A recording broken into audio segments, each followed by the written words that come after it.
My name is Dima Kalchinsky. I'm working with the Western Press, and recently there were quite a lot of requests and quite a lot of Ukraine is bombarded by Russians, and I was bombarded by the requests from the Western colleagues, Western friends, from everyone, just to explain what's going on and just to understand what's going to happen. The answer is quite simple. Ukraine is going to kick ass, and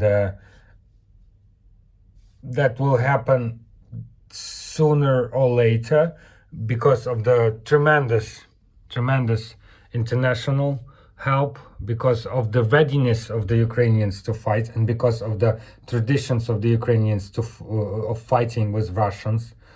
There are lots of things which I've been trying to tell to my Western colleagues prior to this war. I was sometimes listened.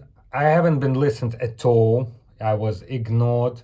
But everything I've been telling is coming true right now.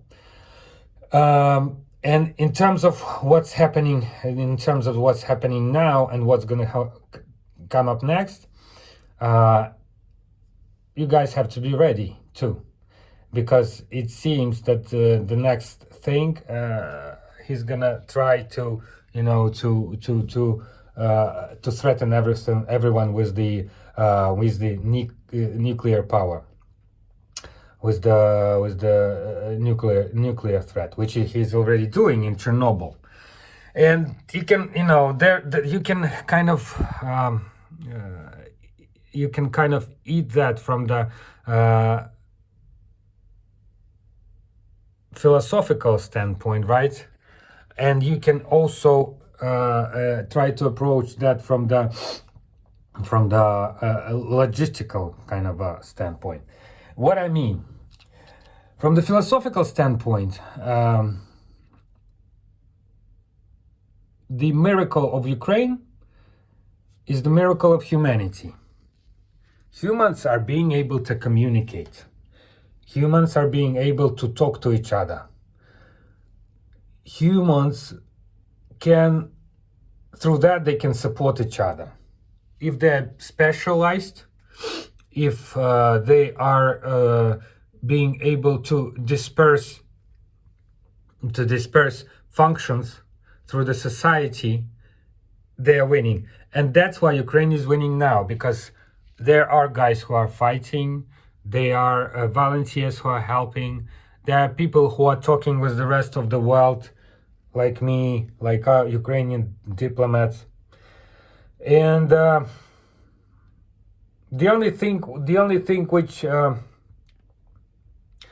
is kind of annoying here is that Ukraine has to kill enemies, literally kill, and that's my standpoint. I'm doing BJJ, I'm doing jiu-jitsu.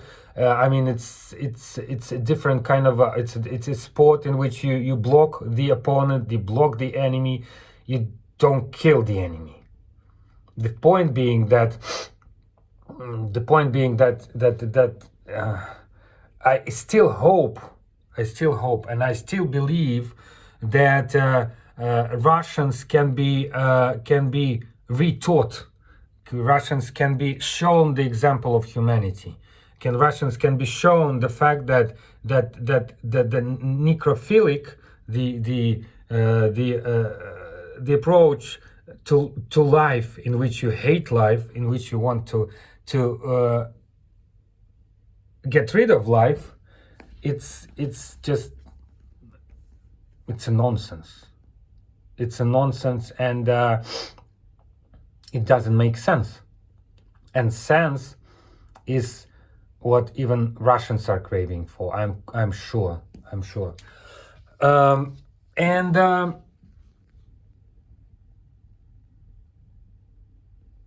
Here is one important thing.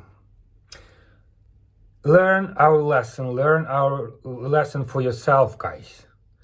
One of the things which Russians didn't consider was the fact that they were looking at Ukraine, and Ukraine is constantly fighting. We are all not like fighting in between each other, but we are arguing. You know, someone is shouting, one person, the other one in the other. It's like constant, right?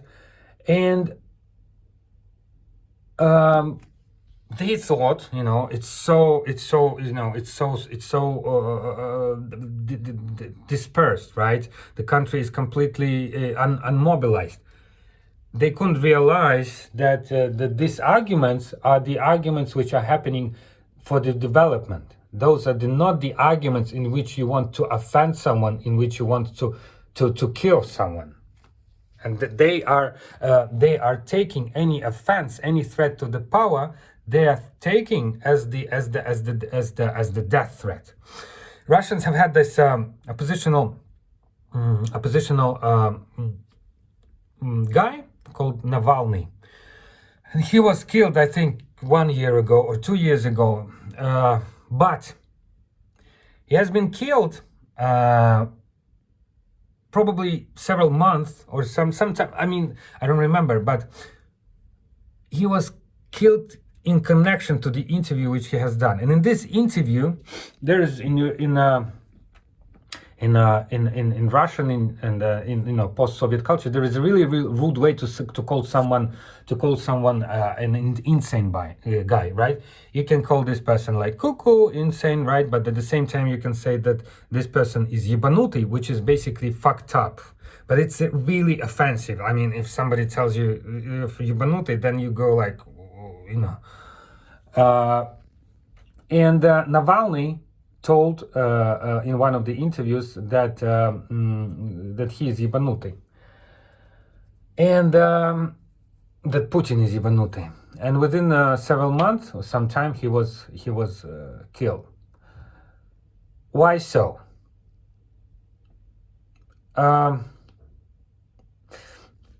Why so? Why so is that someone is ready to kill someone else for the offense, just for the offense, just for the verbal connection, right? And why so someone is not? This is essential here. This is essential in the point of the development of the history of humanity, where we've accumulated such a strong power that everything can be destroyed.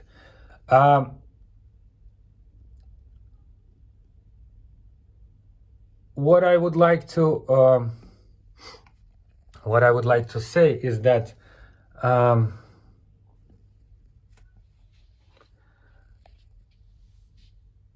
I'm stuck a little bit, because there are lots of things which are going on in the head. I am constantly thinking and trying to understand what's going on, but here is what I'd like to say.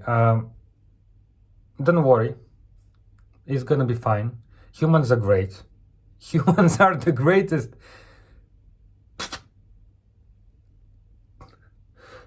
Hold on. Humans are the greatest creatures which we know.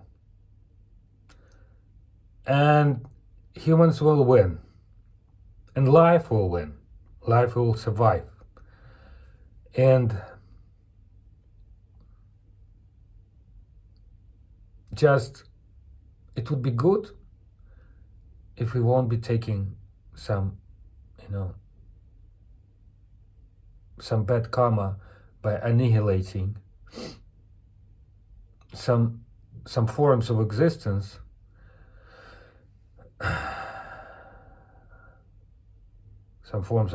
which don't like life. But after all, if it's all existence, there's no problem. We can re-educate them.